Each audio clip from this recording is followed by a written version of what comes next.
थुंग थुंग एक शिकारी था जो दिन भर जंगलों में भटकता रहता और जंगल के मासूम खूबसूरत परिंदों का शिकार करता, फिर उन्हें पिंजरों में कैद करके गांव के बाजार में बेच देता और ढलते सूरज के साथ बीड़ी फूंकते हुए धीरे धीरे घर की तरफ लौट पड़ता। थुंग थुंग अपनी बूढ़ी माँ के साथ रहता था जो अंधी थी, लेकिन फिर भी वह हर वक्त उसे समझाती रहती, बेटा, किसी की आजादी छीन कर तू कभी खुश नहीं रह पाएगा। लेकिन माँ को एक बात नहीं पता थी, थुंग थुंग को उन मासूम बेजुबान परिंदों को तड़पते हुए देखकर सुकून मिलता था, इसलिए वह माँ की एक भी बात सुने बिना उन्हें घर में अकेला छोड़कर रोज जंगल चला जाता। लेकिन एक दिन थुंग थुंग जंगल के सबसे घने और सुनसान रास्ते से जा रहा था। तभी उसे रास्ते के बीच एक सुनहरे रंग का पिंजरा दिखा और उस पिंजरे के अंदर एक खूबसूरत चिड़िया कैद थी। देखते ही थुंग थुंग की आंखों में लालच आ गया। उसने सोचा इसे बेचकर तो बहुत पैसा मिलेगा, लेकिन तभी उस पिंजरे से एक रुला देने वाली आवाज आई, मैं सदियों से इस पिंजरे में कैद हूँ। थुंग थुंग, अगर तू मुझे आजाद कर दे तो बदले में मैं तुझे एक ऐसी जादुई शक्ति दूंगी कि तू जिस भी चीज को अपने लालच भरे मन से छुएगा वो सोने में बदल जाएगी।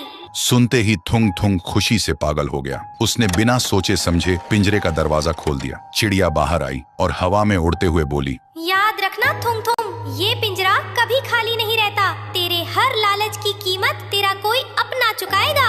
लेकिन थुंग थुंग ने उसकी चेतावनी पर ध्यान ही नहीं दिया और वह तेजी से अपने घर की तरफ दौड़ पड़ा। घर पहुंचकर उसने लालची मन से सबसे पहले अलमारी को छुआ। देखते ही देखते वह सोने में बदल गई। फिर उसने पुराने बर्तन छुए, वो भी सोने के हो गए। देखते ही देखते थुंग थुंग ने घर में सोने के ढेर लगा दिए। थुंग थुंग अब अमीर हो चुका था। जो थुंग थुंग पहले बीड़ी फूंकता था, वह अब महाराजा के जैसे सोने के सोफे पर बैठकर सोने की बोतल में दारू पी रहा था। लेकिन इन सब के बीच वह अपनी बूढ़ी माँ को भूल गया। 7 दिन बीत चुके थे। उसने अपनी माँ को एक निवाला खाना तक नहीं दिया था। फिर वह नशे और घमंड में झूमता हुआ माँ के कमरे में गया और हंसते हुए बोला, माँ, देख तेरी आजादी वाली बातें गलत थी। देख तेरा बेटा आज राजा बन गया है। लेकिन माँ ने कोई आवाज नहीं दी। फिर थुंग थुंग ने आगे बढ़कर अपनी माँ को जैसे ही छुआ, उसकी माँ सोने की मूर्ति में बदल गई।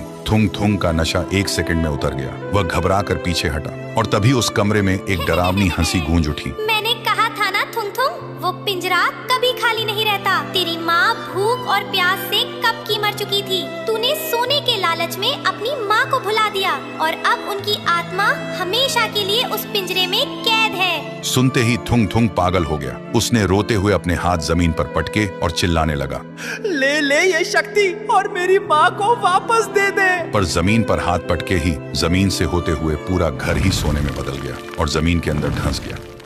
थुंग थुंग एक